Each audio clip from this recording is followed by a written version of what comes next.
We're live after. Oh, we're live. It only took. I couldn't see myself over there, so I was wondering.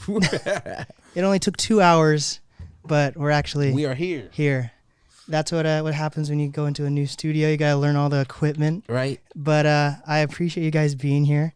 I'm back with two guests that have both been on separately, and they've actually were part of a hip hop group together.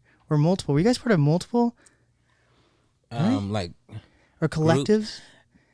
I think we've been in a group, and then we've been in a crew. Yeah, that was a crew and a group, and then we had broke off into a whole nother crew, and we was in that. So yeah, but it's like families, and then an extension of like a branch. Yeah, you know what I'm saying? It all came from one, and then it just kind of extends. And we're here to celebrate Jarv. Also, thanks for being here, Nacho. That was a surprise. Y'all's spot, man. What's happening? I gotta say, Nacho's you're one of my favorite guests I've had on the podcast. That was don't so tell much fun. I already kind of knew that. Hell nah. But we're here to celebrate the one and only Jarv Dee. Appreciate it. You've really made I'm trying to be nice. You made an amazing reemergence into the music industry. Thank you. It's very exciting to see. Thank you. So let's. I don't think we talked about it on the last podcast. Let's talk about. We didn't. I think that was. I think the last podcast. It was during like quarantine time. We was really just in the house, and that was like the process. I was just making music. So got it. So let's talk about this collaboration you started with Blakhouse. Blakhouse, yeah. So I mean, basically, I've been working with Ibby Bad Colors since like my first project, Dopamine.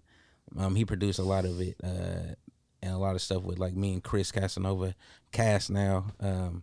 We've been working together since like 2012 and like going back and forth. He's been on a lot of my projects, and he was working on something, and you know, it kind of turned to what it is now. You know what I'm saying? We kind of just ran with it after. That's crazy to like work with someone for so long and then actually see like the fruits of your labor. Yeah. No, yeah. I kind of keep the same producers, like, you know, this is the same people I've been fucking with for hella. So, you know. Do you feel like you changed like your marketing plan or anything? Or do you think the music just somehow touched more people? I mean, not really the marketing plan. It's just like, you know, music is growth. I feel like, you know, you kind of do what you're feeling at the time, you know what I'm saying? I'm not like, oh, we need to do this type of music because, you know what I'm saying, it's big right now. Like, that's not the thing. It's just kind of whatever we're flowing with. I didn't plan on making a house album. That wasn't like, you know, I've been waiting to do it, but I've been waiting to experiment with different types of music anyway. So it was just right up the alley. Like, I purposely, when I started even making this house music, I didn't listen to any other house music because I didn't want a super influence on what I was doing. Because, you know, once you hear something, man, you get in a zone, and something from some other shit might pop out and you don't even know, you know? Yeah. And how do you feel about house music, Nacho? Are you a house guy? I'm an in the house guy. I don't even like leaving the house personally. If I'm listening to music, it's probably in the house or in the car. So it's all house music to me. Hey. But as for the genre, man, I'm just happy house is black again. Right. Goddamn white folks had a kidnap for a minute, man. Right. You know, it's back where it's supposed to be, man. Yeah. And that's the thing too, man. I want to, you know, the more I dug into, you know, house music and shit, finding out, you know, how very black it was, and you know how far it's, you know, got right now, and there's not really there's black artists like hell out there, but not up in the upfront. You know what I'm saying? People don't associate house music with black folks, techno with black folks, and it's all our shit. So you know what I'm saying? Like. So how does it feel that Drake and artists like Drake and IDK have come forth and released house music in the past few weeks also? I mean, I think that actually, to be honest, like, I mean, you know, it happens. Drake probably has 4 or 5 other albums doing some other different shit. So, I mean, I guess it's the time. I can't really knock anybody. Do your thing. I mean, I don't want nobody knocking me for my shit. You know what I'm saying? Yeah, I really don't give a fuck, but you know what I'm saying? I feel like it's almost like a compliment that for you to release music before him even, and then for you to release music before him, and then him start to see the trends, and then him release music also. It's kind of like it's almost like you were more in the forefront of the resurgence of it. Yeah, man. It's I don't know, something in the air, something in the music air is where it needs to be at. I mean, I think it's, you know, I mean, again, we're bringing black culture from everywhere. So it's like, this is the time to, for house to come back for black folks, man. You know what I'm saying? We need it. We need something different. And when did you first starting to see like your music gain traction with this new sound? I think after we made Feeling Like the first like house joint that me and Ibby did, Bad Colors. Mm-hmm. And I think that was like the first time we were like, oh man, when he played it for his label, how they kind of got excited. And I was like, yeah, I was feeling it. I was like, oh shit, this kind of filthy. You know what I'm saying? And then kind of the reaction I would play for people, and they'd be like, this you? Like, yeah. You know what I'm saying? So yeah, I think Feeling Like was the first thing that kind of, that was our fucking flag in the ground right there. So that's what got us started on the rest of Blakhouse. And it's crazy to see your music's in like on Netflix shows and movies now. Like that's crazy, man. I waited around for the Spiderhead shit to see my name in the credits in case it wasn't about to believe me and shit. I was like, nah, man, it's turn. And I said, look, man, I gotta find my name. That's the best part. Find my name, and it was my whole damn I said, look, whole name. You see my whole name in there. You know what I'm saying? That's dope though. It's not something like I've been dreaming about to do, but it's something like it's just filthy that I'm added, adds onto the story. Yeah, we like a lot of movies, so. Yeah, and I like to see this wasn't something like it wasn't like a final try to see if something would happen. It seems like this came from literally like this is what we wanted to make. You know? Yeah, man, it's not like it wasn't a set goal like, oh, we're gonna do Netflix and next year we're gonna do like, nah, we just working, like, you know what I'm saying? Mm-hmm. We're at a point where we make music for fun. It's not really any pressure. I mean, Nacho gonna make music when he want to make music. You know what I'm saying? And I don't want to make music. Bring the mic a little closer, Mike. Yeah. And I don't want to make music. Yeah. Yeah. Real shit. Are you in retirement mode then? Or? Yeah, I've been feeling pretty content with not being part of the rat race, man, so to speak. I have the urge to contribute to cool shit still, and I'm very creative. But I just feel like right now I'm good with not doing music, and I still be making music. Right. Yeah, that doesn't stop. I love the process of making a song. Exactly. I don't love the process of releasing the song. I don't like shooting videos. I don't like the process of a lot of the shit, the business shit. Yeah. I don't like I don't like people's, what is it called that they give you? Criticism. Yeah. Right. I don't like any of that shit. Everyone's a critic. You have a song. Everyone's a critic. Everybody's a fucking critic. And I just feel I release some shit when I feel like releasing some shit. I do anything when I feel like doing it. Yeah. And right now I'm just having a great time playing with my cats, watching anime. Real shit. His cats are filthy, man. He got the little beanie. Yeah. What? Your little looking beanie? like a little thief. Yeah. Gangster. I got 2 bald sphinxes. And yeah. We just one happy family. Got a beautiful woman. I got a lot to be thankful for. And I got a lot to look back on and analyze and figure out what the next chapter holds. Yeah. No pressure. We live, we try to, not bring the stress around, man. I put out a lot of albums, man. Yeah. Niggas be acting like they don't listen to every song. We need some new Nacho. I guarantee you look hard enough, there's some Nacho you ain't heard. Yeah. Right.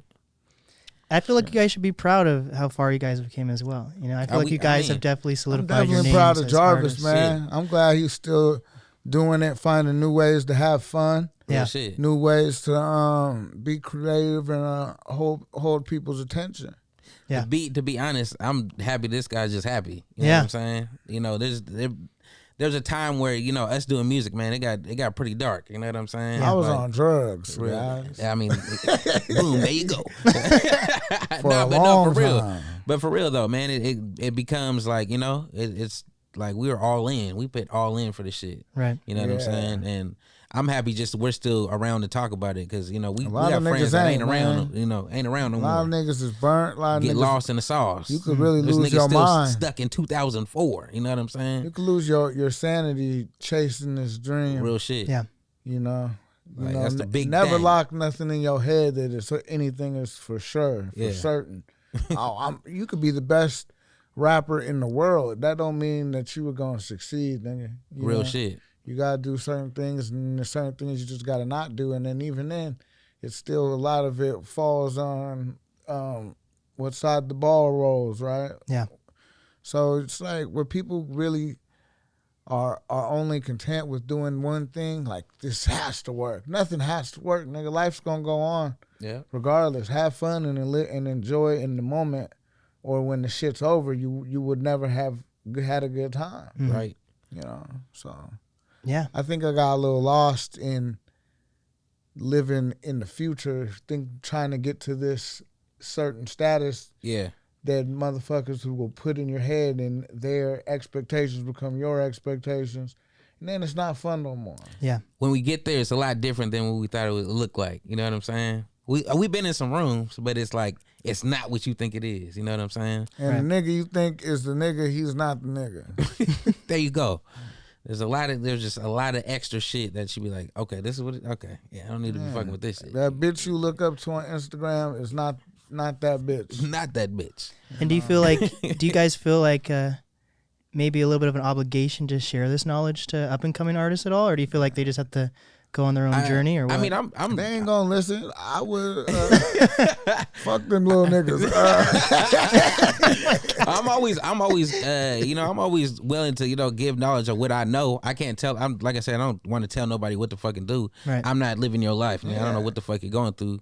I'll tell you not to do some dumb shit, like, you know what I'm saying. Well, that seems kind of dumb. Like, don't do that. But if But do you ever think about that with like artists you might have met that are older than you, or maybe even older people outside of the industry that might have told you not to do something? They should have. There's a lot of motherfuckers that could have told me some shit. They didn't want to fuck with us anyway. It wasn't they fuck with us by choice. They fuck with us by force. So we just was there. Right. Like, you know what I'm saying? And we didn't stop, nigga. My whole thing is, man. Am I lying? Like, niggas wasn't fucking with us. Niggas didn't. But they had to. Like, you have no choice. Right. My presence is gonna be there. You know what I'm saying? Pressure. Yeah. You wanna hog the court. Yeah. You feel me? And what about like the Seattle audience? I feel like you guys are artists that were able to actually make an audience out of Seattle, while there are still artists that are maybe around your age still making music in Seattle, or even people around my age that have no idea how to gain an audience in Seattle. Yeah. So how does that feel for you? You're about to have a new Neumos show in Seattle. So do you feel like there was ever a dip, or do you feel like Seattle has always been on your guys' side? Or there's always going to be a dip. There's a dip. I mean, times change, people get older, people move, new people move in, and that, like, being Capitol Hill, like, that was like the spot where just people, it was overflow of people around that age. Like, people are not super old, but they're not super young. They still come to the shows and shit. Mm-hmm. And now, like, it's new Seattle, new tech people. They don't know shit, but what's very popular in Seattle. So they don't know shit about what the sound was. Nobody and if they came here, they probably don't give a fuck about the sound. Like, I don't want to know underground shit. Give me, you know what I'm saying? Right. Give me some shit I know about. So yeah, tech people only listen to Drake, or they listen to like Ed Sheeran. Robot, yeah, Ed Sheeran, or like beep bop boop beep beep beep beep. Just what robot. Is that? Robot words. I'm like, who's that? Who the fuck? They just listen to robot sales, nigga, printers and shit. It was weird to. I was just at a house party, and these tech people, this couple had just moved. I think they had been in Seattle for about 5 years now. Yeah. From New York, and they were talking about. They were kind of complaining that there was no entertainment culture in Seattle, but then they also admit that them and their colleagues, not all of them, but a lot of tech people move to Seattle as if it's a tour, like if they're in the military and they're just here to be at Amazon for a few years, as like a stop until to another company that they actually want to be at. I mean, if you ain't looking, you ain't gonna find it. Like, that's the bottom line on that one. If you ain't doing no research, or you take the time to do it, you're not gonna find it. You ain't just gonna be like, like, we don't have like except for shout out KXP, but there's no big radio presence here to be like, oh man, this was on the radio and he's performing tonight, blah blah blah. Like, there's nobody doing that. And fuck you, tech people coming over here talking about there's no entertainment. Suck my dick. These your goddamn circus monkeys, nigga. Motherfucker, entertain yourself, bitch. Yeah. Nobody wants no tech people in here anyway. That's what they don't understand. Yeah, I mean, motherfucker, you entertain us. I be looking at you niggas like, ugh. I mean, that's what it is now. So as far as those big crowds that like, you know, the fan bases that we did have before are like, they're spread out, you know, to other places. So locally, it's, you know, the scene is real weird now. There's always going to be a shift every 3-4 years in any local hip hop scene. Yeah. You know, there's always going to be a shift, generational. Right. Yeah. Construction. New niggas are coming in. Yeah. You know what I'm saying? Yeah. It's just, that's just natural. And what's it like being in LA? It's been like when I first interviewed, you were in LA, and now you're still there. Do you have any inclination to come back to Seattle at all? Or are you liking it there? Yeah. I don't even like it in LA. I'm not like, LA's better than Seattle. Right. I just needed a change of scenery. Yeah. I'm already plotting on getting out of LA, you know. My girl down there doing her modeling thing.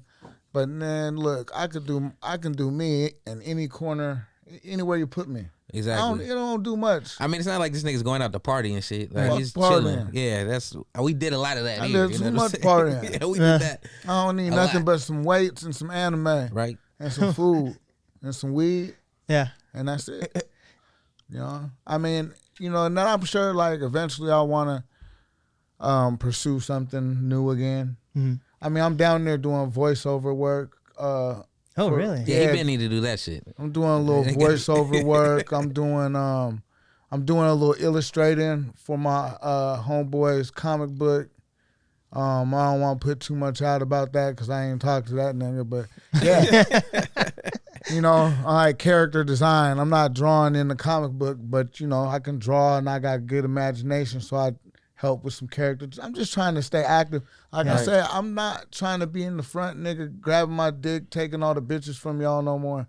But I still do like contributing to cool shit. So I'm trying to find other ways to contribute, you know, to contribute and have fun at my big age. Yeah, right. You need your own podcast, the Nacho Picasso. Yeah, that's the cool thing though. We got a podcast coming, man. He says that. I don't even know how to plug. I got it. A place. Dude, let me help. I'll produce it for you guys. Let me help out. It's actually me, Nacho, and Gab. We would need a lot of help. Yeah, because unless this nigga is like some genius and I just didn't know. I don't even know how to. Nigga, who hooks up a lot of this shit that I have to, you have to do, bro. But okay, this is then, a lot nigga, of lights. And I'm gonna figure this out. What's the name? Do you have a name for it already? No. Yeah, we do. Oh.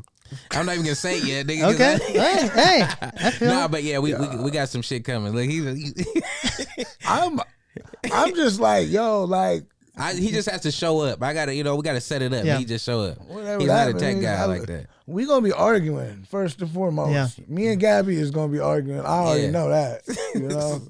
I'm like, do you just disagree? Do you really feel these ways, or do you disagree with me because it's me? Yeah. Yeah, we're just gonna be talking shit, man. So how's it been to like maintain your guys' friendship over the years? Has it been up and downs with that also? I mean, it's family. It's not really, you know what I'm saying? That's easy. Like, yeah, there's no getting rid of, this shit. It's like, well, you can't really. I already like, we've already had all our fights and shit, right? And if we still, that didn't mean shit, you know. We've had. Like he reminded me yesterday, I forgot that we used to fist fight all the time when we were drunk against each other. We used to, hey, there'd be random times we used to be in like clubs and shit, and we'll whisper to each other like, "Yeah, we're not telling nobody. Let's step outside, then, nigga." I totally blocked that out of my mind a couple times. We used to sneak off and just shoot it, and fight and shit. A fair one. Yeah, fuck it. Come back. One day I woke up, I was scraped up, blood all on my pillowcases and shit. I feel like I had something of his, like a shoe or something. I remember fighting. I called a nigga, I was like, bro, what did we do last night? He's like, I don't know, but I'm fucked up too. Nigga, it was us. Nigga, I thought we got jumped. Yeah. We jumped ourselves. Wildin', man. That's funny. We've been through all that shit, so yeah, it's not. He's pretty stuck. He's stuck with me now. Yeah. You're like the Golden Girls or something, like together forever. The Golden Girls. I'm gonna be the Golden Girls, but I gotta figure who do I want to be. Yeah. What's the funny one who's still around now? Betty White. She just passed away. Died. Oh shit! Yeah, she just died too. My man. bad, Betty. Damn. All right, so if we talk about in real life, I would want to be Betty White. Yeah. You know, because black people love her. Love her. And I think she was the last one kicking, right? Yeah. But if we talking about the show, I want to be the old mean one. That bitch used to talk shit. Yeah. The oldest one, the grumpy one. Tall, yeah. Sophia, my nigga. I want to be Sophia. She seemed like she was from the mob a little bit. She was like Joe Pesci. She had that, yeah. She had that Joe Pesci to her. Hell yeah. So yeah, shout out to Golden Girls and R.I.P. Betty White. Goddamn, nigga, I done got sad again. I done blocked a lot of shit out of my memory. You said the one's still alive, and I threw that in, and she's definitely not. My bad. Are any of them alive? No, I don't think so. R.I.P. Yeah, Man, R.I.P. what about Susan B. Anthony, the tall bitch? When did she go? Oh, gosh. Damn, I'm missing. R.I.P. all the Golden Girls, I guess. So for people who don't know, how did you guys end up becoming friends and meeting? I loved hearing about how you met Kina Yada. That was a fun story. Well, Jarv technically my god brother. Oh, yeah. So I'm his mother is like my mom from another I don't know what is it. Yeah. Sister from another mister, but the mom version. Yeah, what the hell? So, anyways, when we was younger, I didn't hang out with Jarv that much. Because Jarv was dancing too goddamn much. He was always doing some dancing. I'm going to be real, nigga. You was a very productive kid. Like, you were in a lot of programs. And, like, you had rehearsals and you were busy. Yeah, so I hung out with his brother a lot. Because his brother didn't have that much going on. And, like after school activities. Yeah, and he liked anime. He was one of the first niggas to really know about anime. Yeah. I'm talking about before niggas... Yeah. I don't even think the Asians knew about anime yet. Nigga, he was like the OG, bro. Yeah, so I would chill with him and watch anime, and I would be like, man, what's up with Jarv? And he'd be like, man, he's in there getting ready to rehearse and dancing. And then, like, as we got older... Wow, I'm just getting in there. What, nigga? I'm about to go do a show right now. That's cool, nigga. I wasn't doing shit. I was smoking weed and watching anime. At least you was working towards something. So then later on, Jarv started... I started noticing he had an attitude around the house. Like, me and Jarv were the same age, but I was running with his older brother. Yeah. We went to school together. He was older than me. He was just seeing, he watched anime. But I started noticing Jarvis started having attitude, and like he started seeming like maybe he was high, and I was already smoking weed. I'm like, man, your little brother's high, and he's like, nah, he ain't high. I'm like, man, I'm pretty sure Jarvis. How old were you at this point? We were like freshmen, sophomore maybe, freshman. Yeah. But I was like, man, I think Jarv smokes weed, and his brother didn't smoke weed, so I'm like, oh, I'm starting to like Jarv a little more. Pretty sure this nigga's high, and then. All of a sudden, all the bitches that I knew at the time started knowing Jarv. Ain't your brother Jarv? I said, oh, so Jarv he knows all the bitches too, and he's smoking weed. So somehow, there's a transition point where his older brother got too cool for me. He got older. He could go places I couldn't go. Right. Yeah. And Jarv was smoking weed and chasing bitches. And I was like, I think I could just... go with Jarv now, and then that's kind of how we transitioned. Yeah. Great. I love that. And I'd kind of force him to start like really recording, rapping and shit. He did. That was a fact. Yeah, shit. Because he knows how to plug shit up and shit, right? Again, I had to figure it out. I didn't know. Tech support. I just had to figure all this shit out. You know what I'm saying? Have you taught Nacho to dance at all though? Or nah, I don't think anybody can do that. You know the funny thing, but this nigga used to have me battle people. We'd be drunk in the club. He'd be like, "Jarv, get him." Yeah, because I don't like dancing niggas. He'd be mad if somebody could dance hella good. He'd be over getting mad. It's making me nervous. I feel like they attacking me, but I can't do the shit back. He sent me out like a Pokemon. Nigga, he'd be like, "Nigga, dance, nigga." Yeah, bro. Some nigga walk up to me and look at me and start doing the wave. And I'm like, bro, I'm not that nigga. I have a gun in my waist, and I'm here to talk to girls. I said, but I got that nigga for you. This nigga Jarv. Sometimes they even have to do nothing to me. They just be dancing too hard, and I just start feeling some type of way, insecure about it. Yeah, hey, this is real. This dancing ass nigga up out of here, dog. Show him who the real dancing nigga is. Man, this is no joke. Yeah, Jarv used to get him though. He used to fall for it every time. Let me see some. Let me see some Jarv. Oh hell no! He wasn't even busted out. He's so good. You got to come to the show. to see him. Yeah, I influenced Jarv. If anything, he was a dancing ass nigga. If anything, I taught that nigga to stop dancing. I said, hey man, no one's gonna be scared of you in these streets if you do it all them cool ass dances. That ain't what stopped me was that time of Everett with that girl. That girl jumped.